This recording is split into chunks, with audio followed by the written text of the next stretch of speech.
انا كنت عايز ابدا الفيديو في العربيه، بس عايز اوريكم حاجه الاول. بصوا معايا كده. خليني بقى اخرج من الكادر شويه. هو منظر تقريبا جميل شويه. يمكن احنا عدينا خلاص مرحله الغروب. ايوه. طيب، تعالوا بقى نرجع لموضوعنا. نقول بسم الله. أم عارفين يعني قسما بالله انا محرج وانا بقول لكم الكلام ده. بس احنا كده كده واخدين على بعض، يعني احنا كده كده واخدين على بعض. بس قسما بالله انا محرج لان انا من الناس الطموحه جدا، وانا عارف ان في ناس كتيره منكم بيعدوا بنفس المرحله دي. تبقى طموح جدا وعندك اكتر من فكره، ولكن للاسف يعني ولسه ربنا ما كرمش ولسه ربنا ما وفقش ان انت تعمل اي حاجه من اللي انت بتفكر فيها. طبعا افكارك مش تافهه، افكارك مهمه جدا. وانت عندك طموح ومؤمن بافكارك. ولكن لو انت ما عندكش ثبات نفسي وصلابه نفسيه، هيحصل لك زي ما حصل لي. فانت لو من الناس الطموحه الفيديو ده هينفع ليك جدا لو انت عايز تعمل حاجه في حياتك يعني.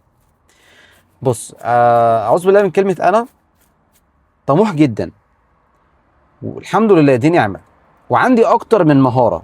لذلك انا مشتت. ده رقم واحد، انا مشتت وتشتت رهيب. قسما بالله انا عندي تشتت ممكن يكفي مصر كلها. خلاص. وانا من النوع اللي يقول لي على فكره بيزنس او حاجه تنفع الناس وتفيدهم وفي نفس الوقت تعمل فلوس، انا ما عنديش مشكله يا باشا، انا دايس فيها. تمام. فالفتره اللي فاتت انا ما عملتش طبعا فيديوهات، فانا بعتذر لكم، لكن اتاخرت عليكم لسبب وجيه. ان انا كان عندي مشكله التشتت وضغط عصبي جامد بسبب ان انا عايز اعمل اكتر من حاجه في وقت واحد، وده غلط كبير جدا. وانا فهمت اللعبه غلط. ليه بقى؟ سيادتك اللي عايز يعمل اكتر من حاجه وعنده العقليه دي من تجربتي، فانا هنقل لك اللي حصل معايا واللي انا استنتجته. اول حاجه، انت ما ينفعش تضيع البوصله اللي هي ايه؟ الايمان. وان انت ما تفوتش صلاتك وتداوم على اذكارك.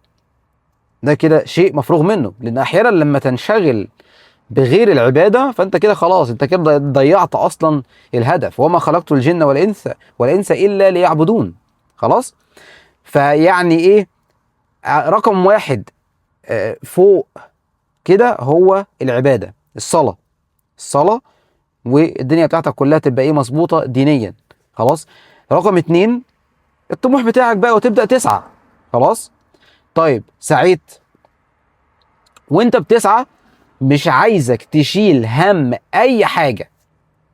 ليه حضرتك؟ انت لو شلت هم اي حاجه بالنسبه للرزق بالذات، فانا عايز اقول لك انت كده دخلت في شرك. ده حاجه انا مريت بيها، فلذلك انا بنقلها لك.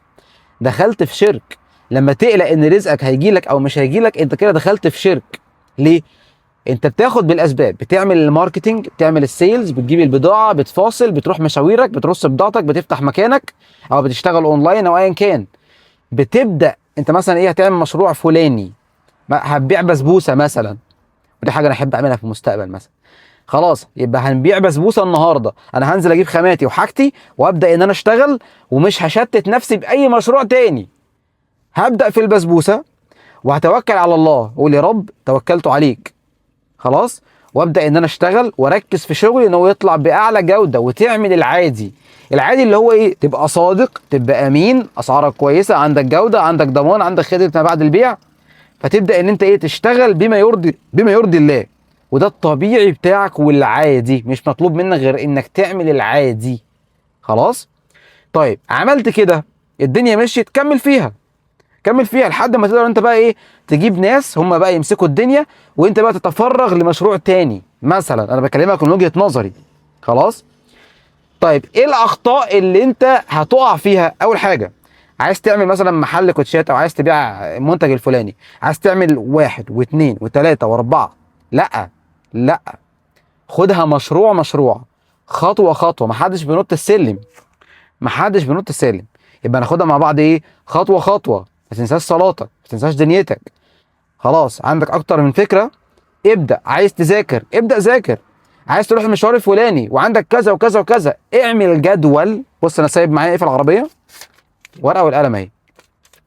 كاتب فيهم شويه. ابدا ادي 1 هعمل كذا من الساعه كذا للساعه كذا، 2 هعمل كذا وكذا، 3 هعمل كذا وكذا. خلصت علامه صح، خلصت صح صح، ايا كان الهدف بتاعك بقى. خلاص، اذا كنت عايز تواظب على حاجه، عايز تفتح بيزنس، الكلام ده كله جميل جدا، ولكن اوعى تقع في اللي انا وقعت فيه.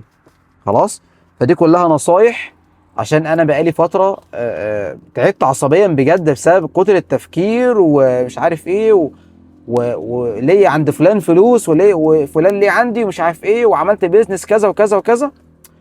توتر رهيب انا حطيت نفسي فيه، وده غلط وانا معترف بيه. فلازم ان انا اطلع انصحك واوجهك. انت عايز تعمل حاجه، اذا كان مشروع، اذا كان مذاكره، اذا كان فسحه او ايا كان، ما ترهقش نفسك لا بدنيا ولا فكريا عشان ما تتدمرش نفسيا. خلاص، انا حازم. ولو عايز تعرف بقى قصص وحاجات تهمك في الحياه وحاجات واقعيه زي كده، يشرفني جدا انك تتابعني. اشوفك الفيديو الجاي، وسلام.